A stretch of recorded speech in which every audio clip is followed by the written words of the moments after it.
EFM paper second, Indian banking and financial system, भारतीय banking एवं वित्तीय व्यवस्था। इसका हम चैप्टर पढ़ रहे हैं सेकंड, वाणिज्यिक बैंकों का अध्ययन, सार्वजनिक एवं निजी क्षेत्र के bank, A study of commercial banks, public and private sector banks. इसमें आज हम पढ़ेंगे भारत में वाणिज्यिक बैंकों की आधुनिक प्रवृत्तियां, development of commercial banks in India, recent trends. देश में व्यापक स्तर पर भारतीय बैंकिंग में परिवर्तन हुए हैं और भारतीय बैंकिंग में क्या क्या परिवर्तन हुए हैं, वो क्या क्या उनकी आधुनिक प्रवृत्तियां रही हैं, इन्हें हम निम्न हेडिंग के आधार पर पढ़ सकते हैं। जिसमें फर्स्ट है सार्वजनिक बैंकिंग क्षेत्र का विकास, expansion of public sector banking. स्वतंत्र भारत में बैंकिंग की सबसे जो प्रमुख प्रवृत्ति रही है वो बैंकों के राष्ट्रीयकरण की रही है। 1948 में रिजर्व बैंक का, 1955 में इंपीरियल बैंक का और 19 जुलाई 1969 को देश के 14 बड़े बैंकों को सार्वजनिक क्षेत्र में अधिग्रहित कर दिया गया। अप्रैल 1980 में 6 अन्य बैंकों को राष्ट्रीयकरण की परिधि के अंतर्गत ले लिया गया। इस प्रकार देश का बहुत ही एक विशाल बैंकिंग ढांचा है वो लगभग तैयार हो गया है। सेकंड है पॉइंट इसमें अपूर्व शाखा विस्तार, ब्रांच एक्सपेंशन। 1959 में जितने भी हमारे कमर्शियल बैंक्स हैं उनकी जो ब्रांचेस की यदि हम बात करें तो केवल 4115 ब्रांचेस थी, जो कि बढ़कर वर्तमान समय में 1,45,555 शाखाएं हो गई हैं। तो इस प्रकार से बैंकिंग शाखाओं का भी तेज गति से विस्तार हुआ है। नेक्स्ट, बैंकों के एकीकरण को प्रोत्साहन, इनकरेजमेंट टू बैंक अमलगमेशन। हमारे देश में जितने भी कमजोर बैंक थे उन कमजोर बैंकों को आपस में मिलाकर एक नया बैंक बनाने और कमजोर और अनार्थिक बैंक को किसी शक्तिशाली बैंक में मिला देने अथवा विलीनीकरण की जो प्रवृत्ति है वो भारतीय बैंकिंग की बहुत ही नवीन प्रवृत्ति रही है। जहां 1 अप्रैल 2017 में स्टेट बैंक समूह के जितने भी बैंक थे उनको स्टेट बैंक ऑफ इंडिया में विलय कर दिया गया। इसी प्रकार देना बैंक और विजय बैंक का बैंक ऑफ बड़ौदा में विलय किया गया और oriental bank of commerce and United bank का पंजाब नेशनल बैंक में विलय कर दिया गया। नेक्स्ट, ग्रामीण क्षेत्रों में बैंकिंग सुविधाओं का अधिक विस्तार, more expansion of banking facilities in rural areas. भारतीय बैंकिंग का जो संपूर्ण चरित्र है वो वर्तमान में एकदम बदल गया है। वो कैसे कि अब शहरोन्मुखी के स्थान पर ग्रामोन्मुखी जितनी भी हमारी बैंकिंग है वो हो गई है। जहां 1969 में ग्रामीण क्षेत्र में केवल 1,812 शाखा थी, वो वर्तमान समय में वहां पर 51,594 हो गई हैं। तो ये आंकड़े बता रहे हैं कि ग्रामीण क्षेत्रों में जो बैंकिंग सुविधाओं का कितना तेज गति से विकास हुआ है। नेक्स्ट, जमाओं में अप्रत्याशित वृद्धि, अनएक्सपेक्टेड राइज इन डिपॉजिट्स। इसी प्रकार से व्यापारिक जो बैंक हैं उनकी जमाओं में भी पिछले वर्षों में बहुत भारी वृद्धि हुई है। भारत में जहां बैंकों की कुल जमा राशि 1951 के अंत में 909 करोड़ रुपए थी, वो वर्तमान में 132.10 बिलियन हो गई है। नेक्स्ट, साख सुविधाओं का विस्तार, एक्सपेंशन ऑफ क्रेडिट फैसिलिटीज। इसी प्रकार से स्वतंत्रता प्राप्ति के पश्चात और विशेष रूप से 1969 में बैंकों का जब नेशनलाइजेशन हुआ उसके पश्चात बैंकों के द्वारा प्रदान की जाने वाली जो लोन एंड एडवांसेस की जो राशि है उसमें भी बहुत तेज गति से वृद्धि हुई है। आंकड़े बताते हैं कि जनवरी 2020 को बैंक जो साख है वो 1,44,845 करोड़ रुपए के लगभग हो गई है। नेक्स्ट, प्राथमिक एवं उपेक्षित क्षेत्रों को अधिक ऋण सुविधाएं, more loan facilities to priority and neglected sectors. व्यापारी बैंकों के द्वारा नेशनलाइजेशन के पश्चात जितने भी प्रायोरिटी सेक्टर्स हैं उनको अधिक से अधिक उधार दिया जाने लगा है। पहले इनको कुल स्टॉक का एक बहुत छोटा सा हिस्सा ही प्राप्त होता था। लेकिन वर्तमान समय में जितने भी अब जो राष्ट्रीय नीति बनी है उसके अनुसार यह जरूरी हो गया है कि बैंक अपनी कुल जमाओं का कम से कम 40% जो भाग है वो प्राथमिकता प्राप्त क्षेत्रों को दें। नेक्स्ट, निवेश जमा अनुपात, इन्वेस्टमेंट डिपॉजिट रेशियोज।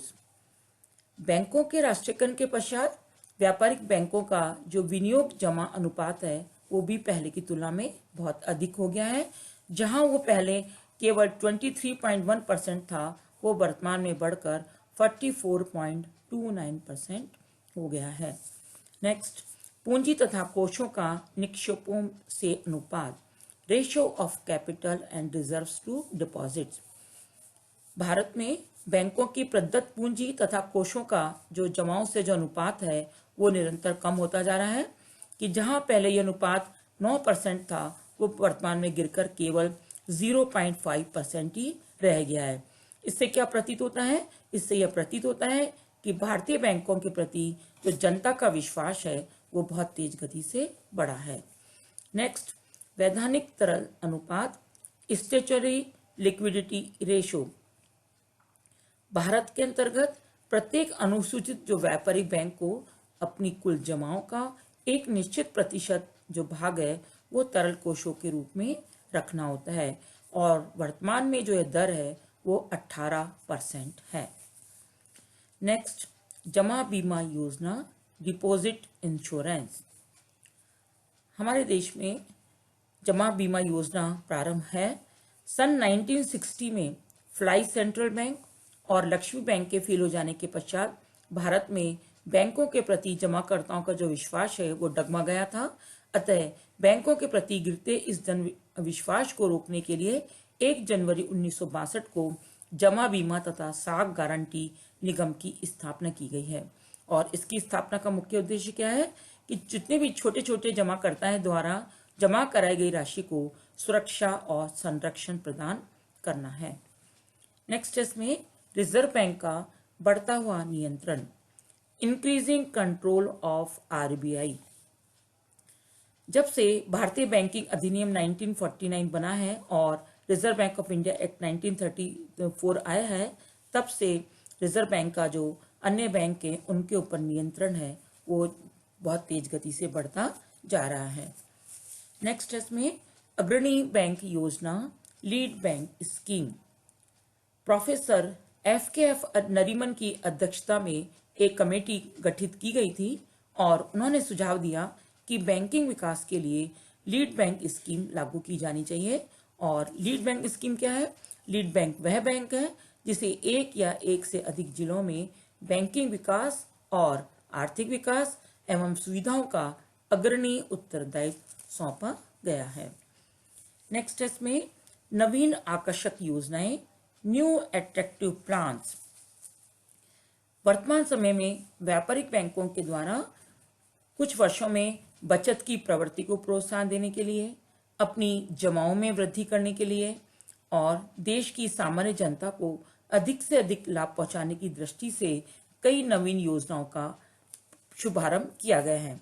उन नवीन योजनाओं में से कुछ नवीन योजना इस प्रकार से हैं जैसे कि उपभोक्ता ऋण योजना, चलिष्णु बैंक योजना, नाबालिग बचत योजना, उपहार योजनाएं, अभियात्रा बाद में भुगतान योजना, विनियोग सुझाव सेवा योजना, साख पत्र योजना, कृषि एवं सामान्य ऋण योजना, ग्राहक सेवा योजना, यंत्रीकरण एवं आधुनिकीकरण, टूरिस्ट बैंकिंग। ये सभी योजनाएं जो है नवीन योजनाओं के अंतर्गत आती हैं जो कि चालू की गई हैं। नेक्स्ट इसमें हिंदी भाषा को प्रक्षय एवं प्रोत्साहन, protection and promotion of Hindi language. Bank के जो डेली रूटीन के कार्य हैं उसमें अब हिंदी भाषा के प्रयोग को निरंतर प्रोत्साहन दिया जा रहा है जिससे कि एक सामान्य जनता भी अब देश की जो बैंक हैं उनकी सुविधाओं का लाभ उठा सके। नेक्स्ट इसमें सामाजिक बैंकिंग, सोशल बैंकिंग। भारतीय बैंकिंग की यह नवीन प्रवृत्ति दिखाई देने लगी है कि अब जो बैंक हैं अपने सामाजिक उत्तरदायित्व को भी समझने लगे हैं। अब बैंक समाज के जो कमजोर वर्ग हैं, जैसे दस्तकार, छोटे किसान, मजदूर, अपंग, हथकरघा करता, मोची, कुम्हार, बेरोजगार कैदी हैं, शिक्षित बेरोजगार हैं, गंदी बस्ती में रहने वाले निवासी हैं, आदिवासी हैं, उन सभी को भी ऋण देने लगे हैं। हालांकि ऐसे ऋण देने में जोखिम अधिक होती है, लेकिन यदि हम देश का सामाजिक उत्थान करना चाहते हैं तो यह करना बहुत आवश्यक है। नेक्स्ट इसमें सुदृढ़ प्रबंध व्यवस्था, साउंड मैनेजमेंट सिस्टम। आज जो बैंकों की प्रबंध व्यवस्था है उसमें बहुत सुधार होता जा रहा है। उसका कारण ये है कि अब बैंक प्रबंध के लिए शिक्षित और प्रशिक्षित जो प्रोफेशनल मैनेजर्स हैं और जो कुशल कर्मचारी हैं उनकी नियुक्ति की जाने लगी है। नेक्स्ट है इसमें बैंकों में नवीन प्रौद्योगिकी, न्यू टेक्नोलॉजी इन बैंक्स। 31 मार्च 2013 को जितने भी सार्वजनिक बैंक थे उनकी सभी शाखाओं को पूर्णतया कंप्यूटरीकरण कर दिया गया है। आज सभी बैंकों में कंप्यूटराइजेशन है, जिसके माध्यम से बैंकों का तेज गति से विकास हो रहा है। और इस योजना के प्रारंभ से तो आज बैंकों में कार्य दक्षता भी बढ़ी है और अब बैंकों में चेक अथवा नकद धनराशि जमा करवाने के लिए या निकालने के लिए सभी के लिए मशीनों की व्यवस्था कर दी गई है। नेक्स्ट है यंत्रीकृत चेक एवं समाशोधन गृह, mechanised cheque and clearing houses. देश में यंत्रीकृत चेक व्यवस्था प्रारंभ कर दी गई है। अब मशीनीकृत प्रणाली से 1 लाख रुपए से जो अधिक मूल्य के चेक हैं उनका समाशोधन भी उसी दिन हो जाता है। इससे पूर्व बाहरी चेकों के समाशोधन में काफी समय लग जाता था और देश में सर्वाधिक साविधिक आधार पर समाशोधन गृहों की स्थापना के उद्देश्य से भी एक कार्यकारी दल की स्थापना भी की गई है। नेक्स्ट इसमें दूरसंचार network, distant communication network.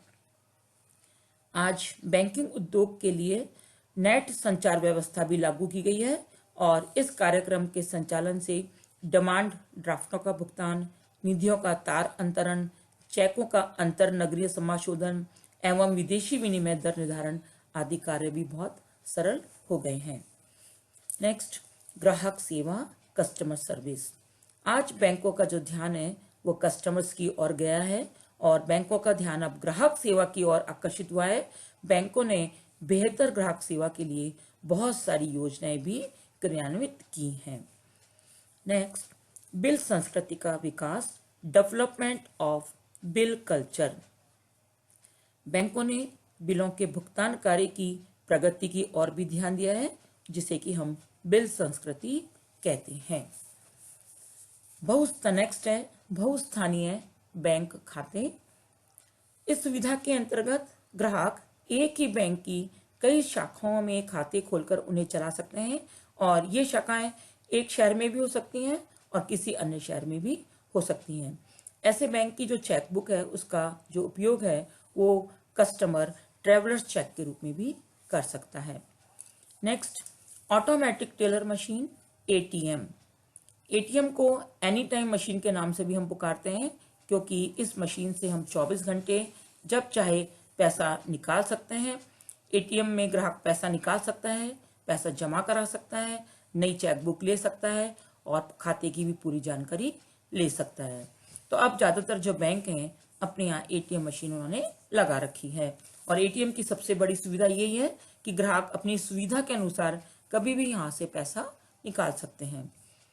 Next है तत्काल धन हस्तांतरण, ऑनलाइन ट्रांसफर। वर्तमान समय में कुछ बैंक एक शाखा से दूसरी शाखा में धन के ऑनलाइन ट्रांसफर या तत्काल एक बैंक से दूसरी बैंक में पैसे ट्रांसफर करने की सुविधा भी दे रहे हैं। एंड लास्ट इसमें इंटरनेट बैंकिंग। अब जितने भी हमारे देश में बैंक हैं सभी राष्ट्रीयकृत बैंकों द्वारा इंटरनेट बैंकिंग सुविधा भी दी जा रही है।